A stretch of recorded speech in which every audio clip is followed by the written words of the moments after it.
मुरादाबाद में अखिल भारतीय अम्बेडकर संघ की नवनिर्वाचित राष्ट्रीय कार्यकारिणी का शपथ ग्रहण समारोह doctor Ambedkar park civil line में गरिमामय वातावरण में हुआ। कार्यक्रम में मुख्य अतिथि समाजशास्त्री प्रोफेसर डॉक्टर रमाकांत ठाकुर रहे, जबकि विशिष्ट अतिथि के रूप में DIOS गजेंद्र कुमार एवं प्रोफेसर डॉक्टर पूजन प्रसाद उपस्थित रहे। मुख्य अतिथि प्रोफेसर डॉक्टर रमाकांत ठाकुर ने अपने संबोधन में कहा कि डॉक्टर भीमराव अम्बेडकर की विचारधारा आज भी समाज के लिए पथ प्रदर्शक है। उन्होंने कहा कि शिक्षा सामाजिक परिवर्तन का सबसे सशक्त माध्यम है और अम्बेडकर संघ जैसे संगठन समाज में जागरूकता फैलाने का महत्वपूर्ण कार्य कर रहे हैं। कार्यक्रम में मुख्य वक्ता डॉक्टर बबलू सिंह ने संविधान द्वारा प्रदत्त अधिकारियों की जानकारी प्रत्येक नागरिक तक पहुंचाने की आवश्यकता पर बल दिया और युवाओं से शिक्षा को अपना सबसे बड़ा हथियार बनाकर सामाजिक कुरीतियों के खिलाफ संघर्ष करने का आह्वान किया। विशिष्ट अतिथि पूर्व DIOS गजेंद्र कुमार ने डॉक्टर अम्बेडकर के जीवन पर उनके संघर्ष, समानता और सामाजिक न्याय की प्रेरणादायी मिसाल बताया। वहीं डॉक्टर पूजन प्रसाद ने संघ के संविधान समाज को शिक्षित करने और अम्बेडकर की विचारधाराओं को आगे बढ़ाने पर विस्तार से अपने विचार रखे। शपथ ग्रहण समारोह में नवनिर्वाचित अध्यक्ष महेंद्र पाल सिंह, महामंत्री डॉक्टर हरनंदन प्रसाद सहित पूरी कार्यकारिणी ने डॉक्टर अम्बेडकर के विचारों को गांव-गांव तक पहुंचाने, शिक्षा के प्रसार और सामाजिक कुरीतियों को दूर करने का संकल्प लिया। कार्यक्रम की अध्यक्षता महावीर प्रसाद मौर्य ने की, जबकि संचालन रघुवीर सिंह द्वारा किया गया। चुनाव अधिकारी एडवोकेट आदित्य कुमार श्रीवास्तव ने सभी नवनिर्वाचित पदाधिकारियों को पद एवं गोपनीयता की शपथ दिलाई। समारोह में संघ के पदाधिकारी एवं कार्यकर्ता बड़ी संख्या में मौजूद रहे।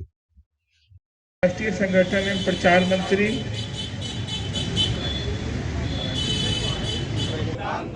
एवं नियमों का पालन करते हुए संघ के संविधान के संघ का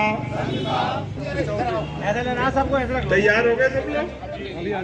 मैं सत्यनिष्ठा की शपथ लेकर प्रतिज्ञा करता हूँ कि मैं परम पूज्य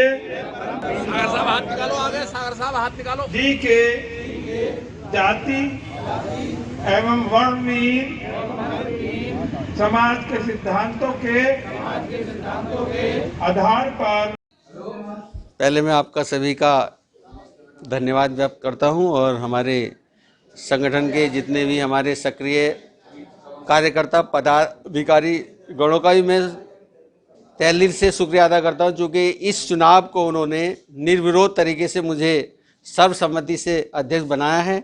इसके लिए मैं उनका आभार व्यक्त करता हूं और ये विश्वास दिलाता हूं कि बाबा साहब का जो मिशन है, जो उन्होंने लड़ाई लड़ी थी, जिसको आधार मान करके ये संगठन हमारा बनाया गया है, उसकी हम लड़ाई लड़ेंगे। और लड़ाई लड़ने का जो आधार है, हमारी इस संघ का एक नियम है कि हम गांव-गांव शाखाएं बनाते हैं और उन शाखाओं में लोगों को जोड़ करके बाबा साहब के मिशन के बारे में, जो उन्होंने समता मूलक समाज की स्थापना करने का निर्णय लिया था। चूँकि हमारे देश में जब वो जन्मे थे उस समय दो विचारधाराओं का संगम चल रहा था, जिसमें विषमता की विचारधारा और समता की विचारधारा, लेकिन उन्होंने उसको झेला और समता की विचारधारा को जन जन तक पहुंचाने के लिए वो उसमें सफल हुए। उन्होंने भारत का संविधान दिया। इसी मिशन को आगे बढ़ाने के लिए इस संगठन की स्थापना 1969 में की गई।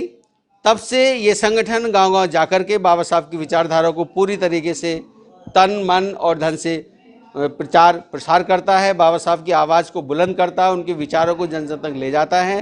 तो मुझे ये मौका मिला है। इससे पहले मैं 3 बार लगातार राष्ट्रीय महामंत्री के पद पर रह चुका हूं।